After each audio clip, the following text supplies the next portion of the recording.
नमस्कार विद्यार्थ्यांनो, आज आपण सिमिलॅरिटीमधील 1.3 यावर काही सम आहेत ते आपण करणार आहोत. आपण त्यांचे 2-3 पार्ट पाडले. त्यापैकी एक part identify the similarity test. आता बघा, इकडे क्वेश्चन 1 मध्ये आपल्याला त्यांनी दिले, are the triangles in figure similar if S, by which test, and write a proper 1-to-1 correspondence. अशा प्रकारे हा क्वेश्चन दिलेला आहे. यामध्ये आपल्याला काही करायचं नाही, दिलेले आहे त्याने हे दोन ट्रायंगल सिमिलर शो करायचे. पहिले ट्रायंगल सिमिलर करायचं असेल तर त्याचे करस्पॉन्डन्सीने ट्रायंगल वाचले पाहिजे. करस्पॉन्डन्सी म्हणजे बघा, हा इथे दोन ट्रायंगल आहेत. एक आहे ABC, दूसरा आहे EDC. तर हा मोठा ट्रायंगल आपण A कडून वाचायचा आहे, छोटा ट्रायंगल आपण E कडून वाचायचा आहे. बस एवढं लक्षात घ्या. ही करस्पॉन्डन्सी आहे. मी तो आधीच वाचलेला आहे बघा. ट्रायंगल ABC आणि ट्रायंगल EDC. ट्रायंगल कडे बघितल्या आपल्या लक्षात येतं, अरे यामध्ये फक्त अँगल दिलेला आहे, म्हणजे ए टेस्टच वापरायची आहे. दोन अँगल फक्त कॉन्ग्रुएंट दाखवा किंवा इक्वल म्हणा, काही चालेल. मग चला, यामध्ये कोणते दोन अँगल?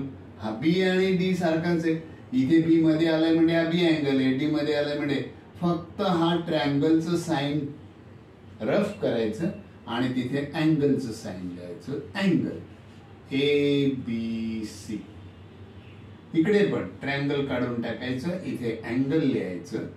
Angle EDC. हे दोघे इक्वल का आहेत? तर ते दोन्हींचं मेजर 75 म्हणजे इच अँगल किंवा इच 95, इच 75 डिग्री, प्रत्येकी 75. ठीक आहे. आपण इथे कॉन्ग्रुएंट पण म्हणू शकता, इक्वल पण. मग यामध्ये बघा, हा इथे पण सी आहे, इकडे पण सी आहे, म्हणजे याचा सी अँगल हा एकच आहे, हा एक आहे, म्हणजे हा तर कॉन्ग्रुएंट राहील. म्हणजेच काय, तर angle C congruent angle C, common angle, common angle झालं. या दोन टेस्ट मिळाल्या AA म्हणून हे ट्रायंगल सिमिलर झाले. मग कोणते triangle? Triangle ABC similar, triangle EDC. विद्यार्थ्यांना एक गोष्ट लक्षात घ्या, इथे विद्यार्थी चुकतात. काय? इकडे कॉन्ग्रुएंटची साइन केलेली असते, म्हणजे मग इथे पण कॉन्ग्रुएंटची साइन म्हणतात. आता कॉन्ग्रुएंटची साइन आणि सिमिलरच्या साइन मध्ये एक फरक आहे. कॉन्ग्रुएंटची साइन म्हणजे काय येणार आहे, तर या इज इक्वल वर सी झोपलेला आहे आणि हा इकडे फक्त सी हवेत झोपलेला आहे. हवेत झोपलाय तो सिमिलर, आणि जर का इज इक्वल टू झोपलाय तो कॉन्ग्रुएंट झाले. मग या टेस्टला नाव द्या. कोणती टेस्ट? बरं, आपण हे दोन अँगल दाखवले आहेत, म्हणजे मग ए टेस्ट ऑफ सिमिलॅरिटी लिहू शकता. आणि लिहिलं तरी चालेल, पण लिहिलेलं बरं. माझ्याकडे इकडे जागा नाही, तुम्ही लिहा. मग काय, 1-1 करस्पॉन्डन्सी पाहिजे म्हणे. 1-1 करस्पॉन्डन्सी म्हणजे काय, हेच लिहायचे बघा. ABC हे 1-1 करस्पॉन्डन्स साइन आहे. इकडे लिहिणार EDC. सिंपल क्वेश्चन, सोपा आहे. 1 मार्क, 2 मार्क, 2 मार्काचा पण येईल, किंवा फिल इन द ब्लँक्सला देतील. 4 फिल इन द ब्लँक्स याच्यावर तयार करू शकतात.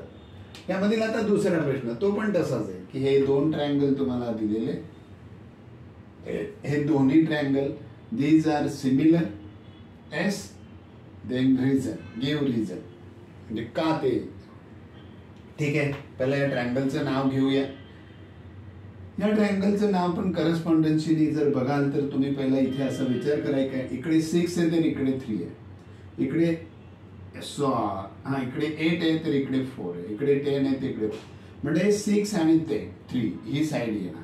म्हणजे मग इथे बघा triangle PQR and triangle LMN हे सिमिलर दाखवायचे. पण तुम्ही विचार कराल ना तर नुसतं निरीक्षणाने आपण सांगू शकतो की इथे आपल्याला कोणती टेस्ट वापरायची. तुम्ही पण तुमच्या लक्षात आली असेल फक्त साईडच्या व्हॅल्यू दिलेल्या आहेत, दुसरं काही दिलेलं नाही. म्हणजे SS टेस्टच आहे.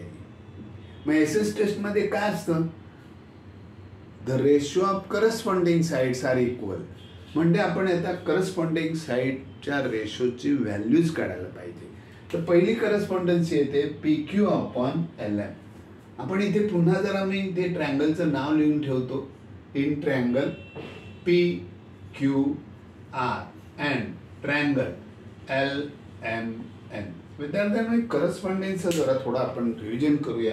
बघा करस्पॉन्डन्स म्हणजे हे दोन लेटर्स घेतले की 2 लेटर म्हणजे एक लाईन येते. हे बघा ना, ही लाईन घेतली तर त्याला 2 लेटर वापरतो आपण, PQ असं. मग आपल्याला तर साईड करायचे म्हणजे ही पहिली साईड झाली, ही QR ही दुसरी साईड झाली आणि ही PR ही तिसरी साईड झाली. सेम तसंच इथे पहिलं दुसरं तर इकडे पण पहिलं दुसरं, first second LM, second third first third. म्हणजे हा एक याला जोडीला आहे, ह्याला जोडी ही एक आणि हा पेअर यांच्या बरोबर झालं, संपलं. एवढंच लिहायचं, त्यांच्या व्हॅल्यू काढायच्या. करायचं करूया. मग आपण इकडे लिहिणार PQ अपॉन काय येणार LM. अरे यांच्या व्हॅल्यू आहेत का बघूया. हो, PQ आहे 6 आणि LM आहे 3 म्हणजे याचा आन्सर आलं 2. हे फर्स्ट इक्वेशन झालं. सेकंड काय येणार बघा, इथे मी लिहिले QR अपॉन MN. QR आहे 8, बघून लिहायचंय आपण 8 अपॉन 4. पुन्हा याचं पण आन्सर आलं 2. मग याला म्हणणार सेकंड. थर्ड मध्ये बघा PR अपॉन LN. याचं काय येणार 10 अपॉन 5 इज इक्वल टू 2. अरे वा, तिन्हींची रेशो आहेत ना, यांची व्हॅल्यू इक्वल आहे. First ratio of corresponding sides is equal to 2. Second ratio 2, third ratio 2. ठीक आहे, नाही तिन्ही रेशो इक्वल आहेत, आपण त्याच तसं म्हणायचं. मी इथे काय म्हणणार, therefore PQ upon LM is equal to QR upon MN is equal to PR upon LM. From equation 1 and from equation 1, 2 and 3. आता या दोन ट्रायंगल मध्ये 3 रेशो इक्वल आहेत. Therefore these triangles are similar. Therefore triangle PQR